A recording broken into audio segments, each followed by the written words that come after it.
the La Crosse Public Library Archives presents Dark La Crosse Stories, a series in collaboration with the La Crosse Tribune. Dark La Crosse is a suite of programs that feature the seedier side of La Crosse history and also include a downtown walking tour, a trolley tour, and an annual stage production with new content each year.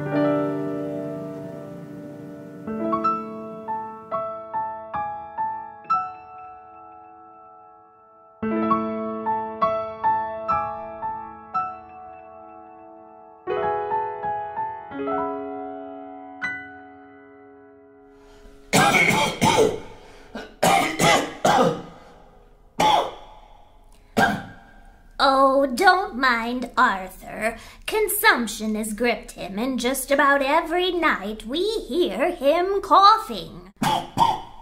My daughter and I can hardly find any rest because of the racket. Several times every night we hear him coughing. It's not just the coughing. We have to listen to him walking around the house and slamming doors. It's enough to drive one batty.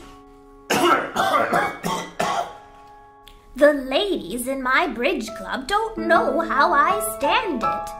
I have to agree it's very upsetting to hear Arthur carrying on like that all night.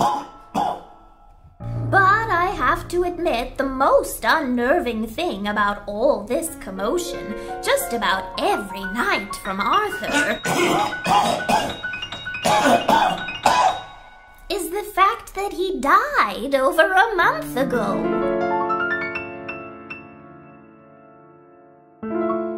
Throughout La Crosse's 165-year history, countless tales of visitors from beyond the grave have been shared around kitchen tables, campfires, and cozy hearths.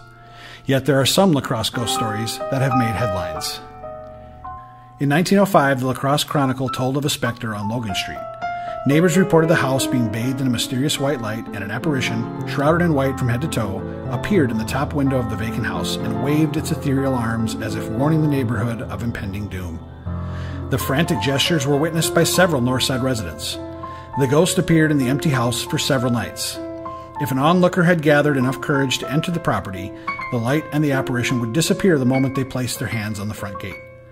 No one, however, was in doubt of whose ghost was appearing. Nicholas Holmboe hanged himself in the top room of that house almost 1 year earlier. It was rumored that Holmboe, a young man employed at the La Crosse Plow Company, was crazed with drink and persecuted by his creditors. He lived with his elderly stepmother and supported her financially. On the night before his final act on Earth, many people saw him stagger up the street toward his home at about midnight, and that was the last time anyone saw him alive. After his suicide, the house remained vacant for some time. The house, reported in the La Crosse Chronicle in 1905 as haunted, still stands to this day.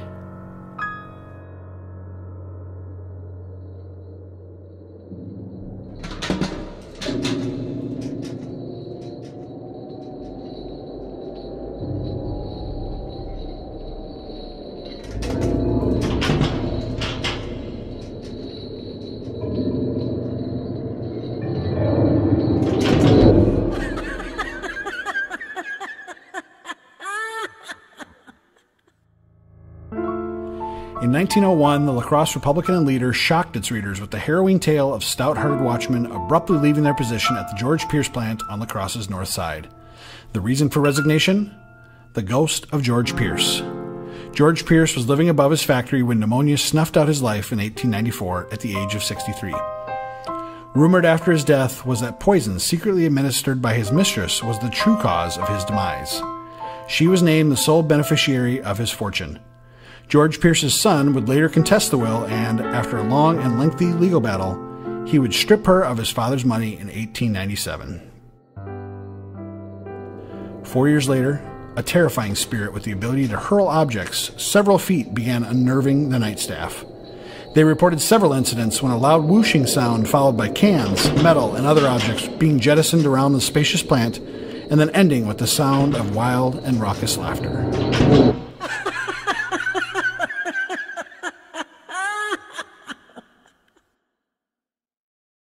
Many residents dismissed the story as just that, a story. Then in May of 1903, more ghostly reports from the plant on the west end of Hagar Street graced the pages of another local paper, the La Crosse Daily Press. A group of young people were walking past the plant and heard groans and cries for help. Help me! Someone please help me! Two brave boys scaled the outside wall and entered the large dark building in order to give aid. It was pitch black. Then they heard the voice again. Help me! Someone please! I beg of you, help me! Help me!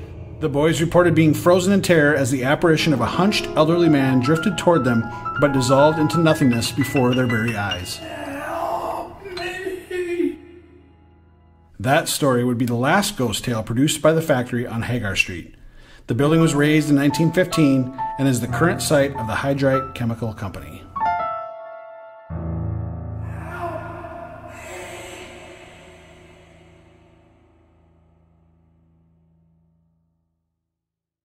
Since there were multiple newspapers at the time, different bits of this story come from different reporting.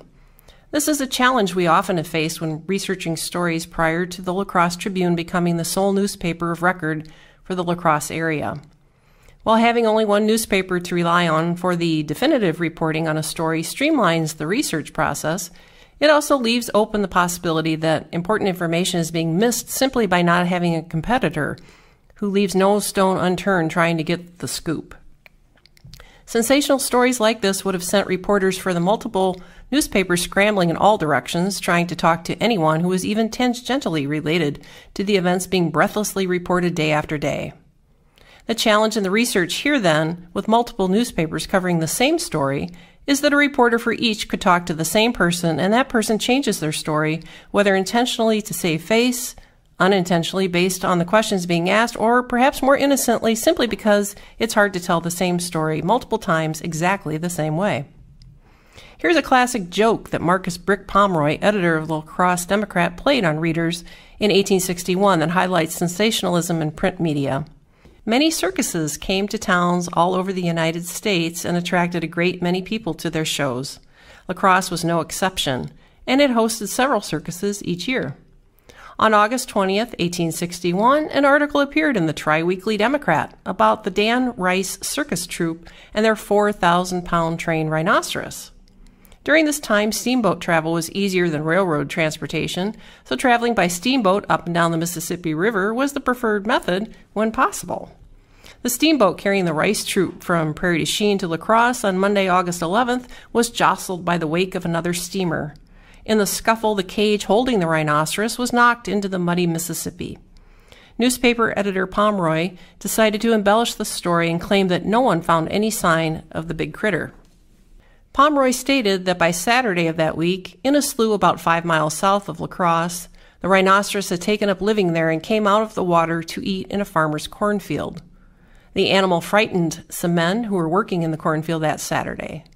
A later story on August 30th described how men, including an agent of Dan Rice, captured the rhinoceros and brought it to La Crosse, where it was housed in a stone stable while a new cage was constructed. After that was accomplished, the rhinoceros would be sent to rejoin the circus troupe in Milwaukee. Accounts of this incident in other La Crosse papers tell the somber truth of the story. The rhino drowned. However, Brick's fake news stories spread as gospel out east, propagated through his New York-based newspaper. Were the ghost stories you heard fact-checked? You be the judge. Thanks for listening.